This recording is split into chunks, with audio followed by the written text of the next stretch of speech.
இங்க ஒருத்தவன் skate board எடுத்துட்டு போயிட்டு இருக்கும்போது தெருமுக்கில் அவங்க அப்பா இன்னொருத்தவங்க சண்டை போட்டிருக்காரு. அதை பார்த்து பயந்து அவன் அந்த இடத்த விட்டு ஓடுறான். அப்போ எதிர்க்க ஒரு ஃபோர்க் லிஃப்ட் வருது, அதுல இருந்து தப்பிச்சுக்கிறான்.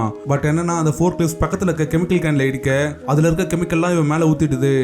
அவன் கண் முழிச்சு பார்த்தா ஒரு ஹாஸ்பிட்டல்ல இருக்கான். அவனால எதுவுமே பார்க்க முடியல.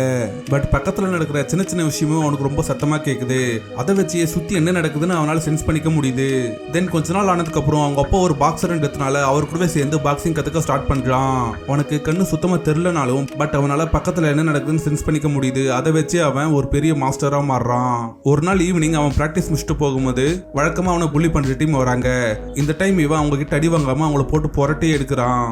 அவங்க அப்பா ஒரு முறை பாக்ஸிங் போகும்போது இவனை கூட்டிட்டு போவாரு.